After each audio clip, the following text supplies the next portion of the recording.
You'd be in trouble if she talks about inheritance, because they don't even have a big house. Yay, and I didn't expect her to give Monica a birthday gift when she left. Mom might be trying to show affection for Monica in her own way. While chatting with my husband, Arthur, I opened the present from my mother-in-law that was addressed to our daughter. What on earth did she give to our daughter? I checked the contents of the gift with a little excitement, but the moment I saw what was inside the box, I was consumed by rage. What the hell is this? In anger, I threw the gift into the trash. Arthur, who had been changing into his house clothes in the room, was surprised to see the gift in the trash. Hey Mary, what are you doing? Mom went out of her way to buy a gift for Monica. That's going too far. My husband, oblivious to everything, scolded me. Did you see what's inside? You'd want to throw this kind of gift away too. It's unbelievable. At my words, Arthur made a puzzled face. Then he took the paper bag out of the trash and looked inside. You're kidding, right? My name is Mary. I'm a 30-year-old housewife. Arthur and I have been married for 3 years. I used to work, but when I gave birth to Monica last year, I quit my job. We both adore our daughter, and life as a family of 3 is truly blissful. I wish this warm time could continue forever. However, there's one thing that concerns me. As you might guess, it's my relationship with my mother-in-law. She initially struck me as a very kind person. Even when we went to announce our marriage, she readily accepted our union.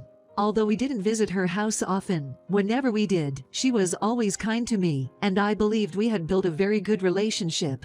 The change started about a year after our marriage. Sadly, my father-in-law passed away due to illness. My mother-in-law loved him very much and was deeply saddened. She was really down, and Arthur seemed clueless about how to console her. Although she slowly regained her energy, which relieved both Arthur and me, she started being hard on me. Apparently, after her husband's death, she realized that her only source of affection was her only son, and seemed to be treating me coldly out of jealousy that I had taken her precious son from her. Also, she seemed to take pride in the family property and the family lineage she had inherited from her father-in-law, and she once told me directly, "Don't think you can just inherit this house easily." Even though the property is valuable, it wasn't originally hers, and logically it would be Arthur who would inherit it, so I shouldn't have anything to do with it. But my mother-in-law started treating me as an annoyance, and she also started tormenting me. "Mary, when are you going to have a baby? You have a responsibility to give birth to an heir. If you can't do that, you'll have to break up with Arthur." This was my mother-in-law's attitude towards me after she became cold. Every time we met, she would rush me to have a baby. I gave birth to a child last year, and to be honest, I am surprised that I was able to give birth under such stress. However, my mother-in-law was not satisfied that the child who was born was a daughter, and she said, "Well, then next year," as if it was a matter of course. Having children in consecutive years is tough. Besides, Arthur and I haven't discussed whether to have a second child after just one. Even when I said this, my mother-in-law's response was the same. "What are you talking about? You still have the responsibility to give birth to an heir. No matter how many children you have, giving birth to a boy is an absolute duty." She consistently repeats the same things to the point where it's shocking. She reiterates the same phrases so often, I often wonder if she's an AI robot incapable of saying anything else. In this day and age, her insistence on having a male heir is absurdly outdated. I wish she would abandon these antiquated ideas and cherish her current granddaughter, Monica. Each time I meet her, it only leaves me feeling disgusted. Yet, she puts on a facade for my husband, her son. She plays the understanding and kind mother-in-law in front of him. The difference between her expressions when it's just the two of us and when my husband is present is so stark, I feel like taking photos and comparing them. She probably looks like a completely different person, to the point that you could even call it a dual personality. No matter how much she hides it from my husband, her atrocious behavior towards me, her daughter-in-law, is honestly questionable as a human being. Doesn't she consider the possibility of me telling my husband about her behavior? Or does she think she can keep deceiving him indefinitely? Throughout my pregnancy, she relentlessly tormented me, causing a lot of trouble. As soon as my husband was out of sight, she would come up to me and say, "You do understand, right? If it's not a boy, I won't forgive you. If it's a girl, get an abortion." When she said that, I seriously doubted her humanity. When I protested, "That's going too far. She said, if you give birth to a girl, she'll just end up getting married and leaving. That would be a waste of money and time. I thought to myself, this woman is really hopeless. For me, it didn't matter whether the baby was a boy or a girl. All I hoped for was a healthy child. I wanted to shower them with love regardless of their gender. So, my mother-in-law's words were a significant source of stress for me. Every time she made these comments, I would respond ambiguously, just trying to get through until the birth. The attitude of my mother-in-law, when she found out the baby was a girl, was as terrible as expected. She inadvertently revealed the insidious face she usually hides in front of my husband. Why is it a girl? I told you time and time again to give birth to a boy. This was the first thing she said when she came to visit the hospital and saw her granddaughter. My husband, who was completely oblivious, seemed unable to comprehend what was happening when he heard her say this. My mother-in-law would always come to our apartment when my husband was not around. I'm here to educate you as my daughter-in-law. She used to say that, but it felt more like she came over under the pretense of educating me just to torment me. The sarcastic comments disguised as guidance continued persistently until I got used to the rules she arbitrarily imposed. You really can't cook, can you? Aren't you embarrassed to make such awful food? Po Arthur, maybe you can't give birth to a boy because you can only make such food. That's definitely not the case, but she would find any excuse to criticize my housekeeping skills and blame me for not being able to produce a male heir. You clean so poorly. If you're going to be so rough and manly, you should give birth to a boy. It's a complete mess. Seems like she just wants to relate everything to that. My mother-in-law, always criticizing everything I do, saying it's wrong, and demanding I redo it. She visited often, and gave me such a hard time with this attitude. It was truly exhausting. And each time I interact with my mother-in-law, I find myself disliking her more and more. I have my own way of doing household chores, and I don't want to constantly hear that I should have a boy. I wonder if I should have insisted on this more strongly. But somewhere in my heart, I felt sorry for my mother-in-law, who was grieving the loss of my father-in-law. Maybe one day she would return to the kind woman she used to be. I even harbored such faint hope. Perhaps my naive thinking let my mother-in-law get out of hand. And then one day, as usual, she came over to our house, complained about this and that, and then said we should have a boy like it was some kind of mantra. I've even thought of a name already. Excuse me. The name's Thomas. How does that sound? Niece, isn't it? My disgust for my mother-in-law just kept growing. As I went through days like these, our daughter's second birthday was approaching. Desperate to make my daughter happy, I had been preparing for this day in various ways. And then, like a pop quiz, my mother-in-law showed up. She always seems to time it for when my husband is at work during the day.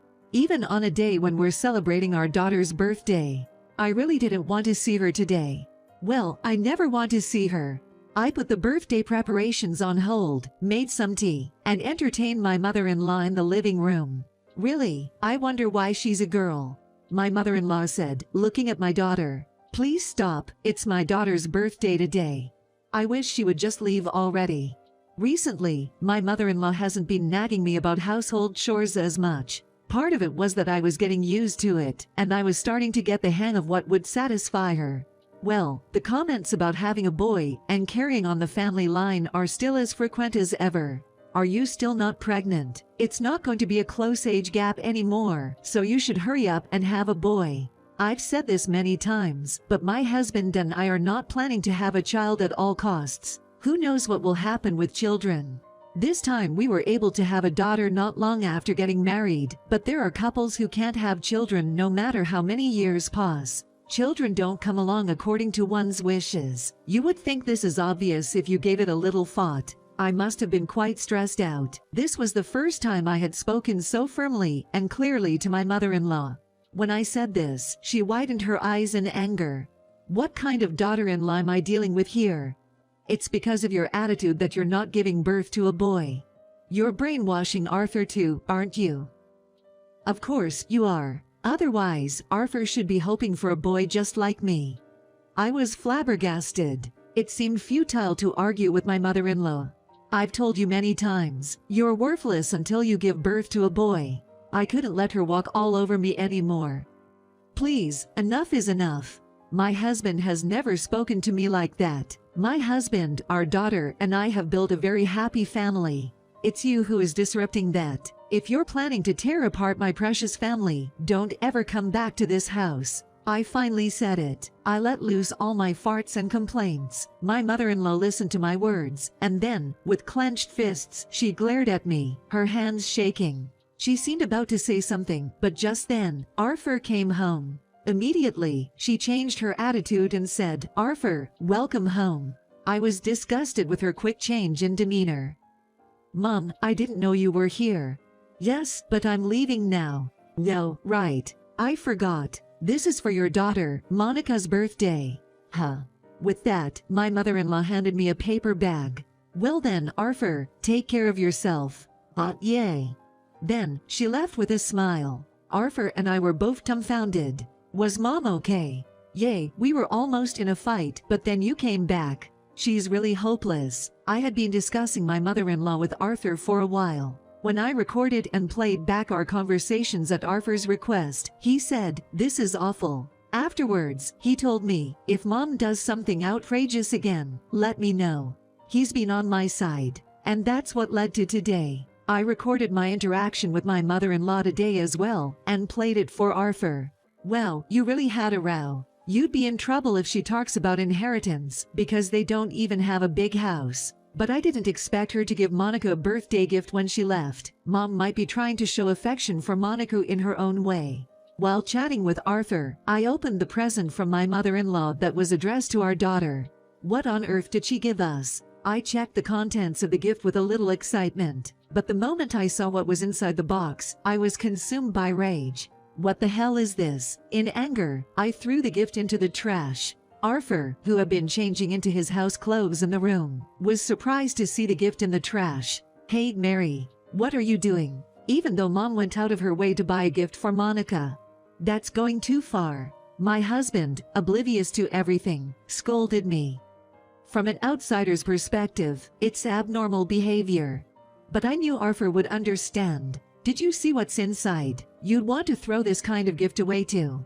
"It's unbelievable." At my words, Arthur made a puzzled face. Then he took the paper bag out of the trash and looked inside. "You're kidding, right?" The gift from my mother-in-law was unthinkable. One was a stack of papers. It was documentation for putting a child up for adoption. In other words, my mother-in-law was demanding that we give up our daughter for adoption. The other was a virility drug. So, she's probably telling us to actively try for a child and hurry up and have a boy. Even Arthur was shaking at her outrageous behavior. "This is going too far." As he muttered quietly, he put the car keys in his pocket, and then he headed for the door. I followed my husband, holding our daughter in my arms. We were heading straight to his parents' house. Anger was the only thing simmering within us. Neither of us spoke, but we shared the same feelings. Soon enough, we arrived at his parents' house. My husband opened the door without even ringing the bell and let himself in. I followed him into the house. Upon opening the living room door, my mother-in-law was casually sipping tea. "No. You came over. Weren't you celebrating Monica's birthday?" Her nonchalance suggested that the gift was no big deal. In a low voice, my husband asked, "What's the meaning of this, Mom? That gift you sent?" His voice was unmistakably full with anger. Unfazed, or possibly oblivious, my mother-in-law chuckled smugly through her nose. "I thought it was time to seriously consider having a son. You said you weren't considering a second child, right? If you give up your first child for adoption, you'll have a reason to make another. That's crazy. To suggest that we give up our precious daughter for adoption for a male heir. You should be aware of your responsibility as the only son of this family."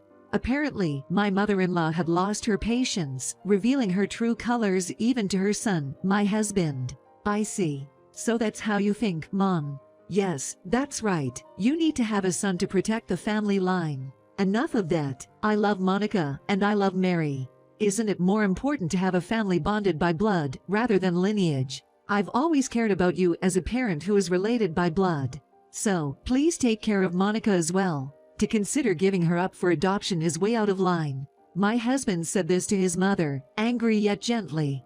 However, his kindness seemed to go unnoticed by my mother-in-law.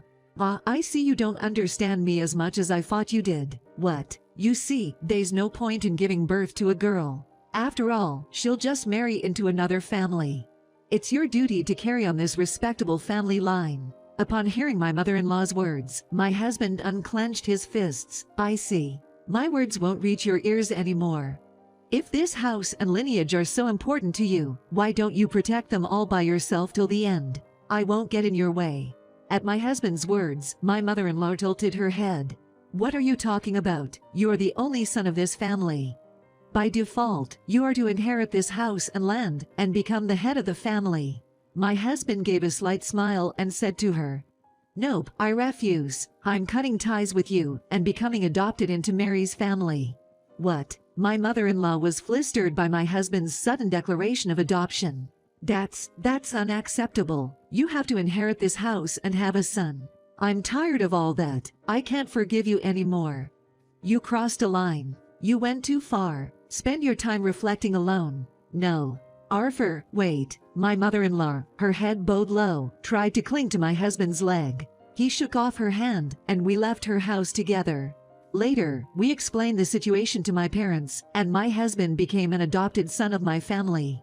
Now, she's no longer our family.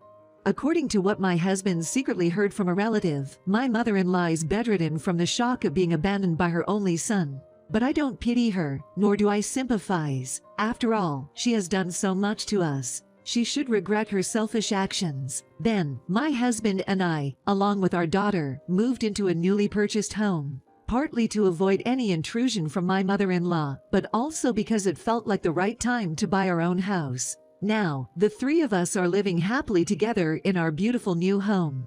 I'm so glad that my husband prioritizes me and our daughter. No matter what happens in the future, I'm sure we can get through it together and enjoy our daily lives.